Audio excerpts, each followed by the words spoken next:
The Oppo Reno 2Z has a quad camera setup and is powered by a relatively new MediaTek Helio P90 SoC. But at its price, is it better than what the competition offers? Well, we put it to our test to find out.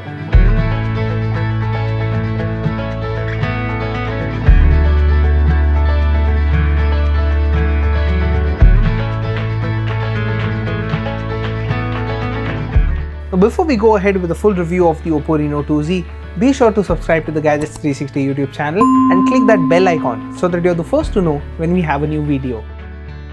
The Reno 2Z has an all-display front with thin borders on the top and sides, though the bottom bezel is thicker. The AMOLED display on the Reno 2Z measures 6.5 inches diagonally and has good viewing angles. And it does get bright enough to be visible outdoors. The display is vivid and you can tweak its color temperature. The in-display fingerprint scanner on the Reno 2Z is super quick and we had no issues using it. Oppo has located the selfie camera in a pop-up module, which is different compared to the shark fin module that some of the other Oppo Reno devices flaunt. We also set up face recognition on the Reno 2Z. This phone is quick to raise its pop-up module and scan for a registered face. It unlocks quickly in different lighting conditions and can bump up the screen brightness if needed in low light. This pop-up module is illuminated on either side and reminds us of the selfie camera module on the Redmi K20 Pro. Oppo has placed the power button on the right while the volume buttons are on the left. These are easy to reach and we like their clicky feedback. At the bottom, the Reno 2Z sports a USB Type-C port, primary microphone, loudspeaker and a 3.5mm audio jack. The Reno 2Z boasts of a quad camera setup which sits flush with the back of the device, unlike many other recent smartphones which have protruding camera modules. The fourth sensor is positioned lower than the rest and is easy to miss. To prevent the glass around the cameras from getting scratched, Oppo has positioned a nub above this cluster which helps raise the phone when placed on a flat surface. Oppo ships a high quality case along with a pair of earphones and a 20-watt Whoop flash charge 3.0 charger in the box. Oppo ships the Reno 2Z with ColorOS 6.1 running on top of Android 9 Pie, and our unit was running the August security patch. The UI is similar to what we have seen on recent Oppo and Realme smartphones, and we had no trouble navigating around it. The company also offers gesture navigation if you don't like the traditional 3-button layout. We found a fair amount of bloatware pre-installed on the device such as UC Browser, NewsPoint, Daily Hunt, among others. We found that the usage experience was good as long as we didn't open these apps, because once we did, some of them started pushing spammy notifications to us throughout the day. Oppo has its own Play Store alternative called App Market, which lets you download apps, and similarly there's Game Center for games. ColorOS 6.1 also has a feature called Game Space, which blocks notifications, disables auto brightness, and clears the RAM when you launch a game. The Oppo Reno 2Z is powered by the MediaTek Helio P90 SoC. There's only one variant with 8GB of RAM and 256GB of storage. You can expand storage using the dedicated microSD card slot. We did not experience any lag or stutter while using the smartphone, and multitasking was a breeze. We played PUBG Mobile on the Reno 2Z and the device defaulted to the high preset with graphics set to HD and the frame rate set to high. We could not bump the quality up further, but the device ran the game at these settings without any issues. We played the game for 29 minutes, after which the device registered an 8% battery drop. It was also barely warm to the touch after gaming. The Reno 2Z packs in a 4000 mAh battery and manages to go beyond a day and a half with regular usage. We use the smartphone for playing PUBG Mobile, taking camera samples and periodic web browsing. In our HD video loop test, the Reno 2Z managed to go on for 16 hours and 20 minutes. The bundled 20-watt charger charged the phone completely in 1 hour and 15 minutes. Oppo has gone with a quad camera setup for the Reno 2Z.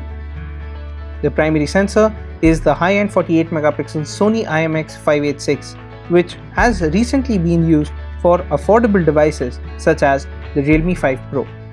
It also has an 8-megapixel wide-angle camera with a 119-degree field of view, a 2-megapixel monochrome sensor, and a 2-megapixel depth sensor. The Oppo Reno 2Z does not have a telephoto sensor that offers optical zoom like we've seen on the Oppo Reno 10X Zoom Edition. Instead, this relies on digital zoom. At the front, the pop-up module packs in a 16 megapixel camera. The camera software is similar to what we have seen on the Oppo Reno series and offers multiple modes to choose from. Weirdly, Oppo has implemented a toggle button to switch to the wide-angle camera, which isn't as intuitive as the controls we've seen on most other phones. One other oddity was that to take full resolution 48 megapixel shots, we had to go into the camera settings and change the photo aspect ratio to 4:3 48 MP. This is easy to miss, and we feel that the camera app could do with some tweaks to make it more user-friendly. In daylight shots, the Reno 2Z managed good details, and colors are also quite accurate. The smartphone enables HDR automatically for bright scenes and manages to do a good job. The sample pictures here look a little dull since they were shot in overcast conditions. For close-ups, we observed that the Reno 2Z can separate the subject from the background well and creates a good bokeh effect without requiring multiple attempts.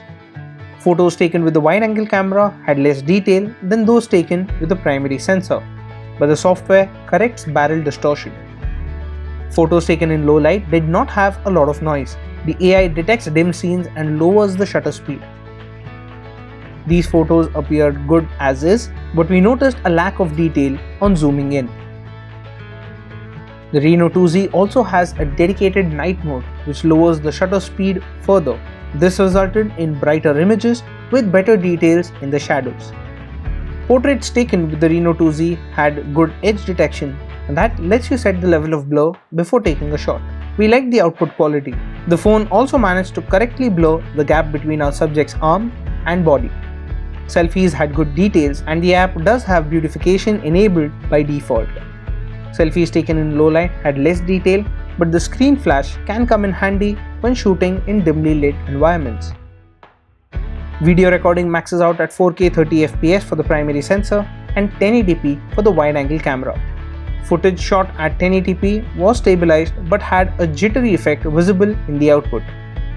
There is an ultra steady mode which, when enabled, crops the frame and does a better job of stabilizing the output.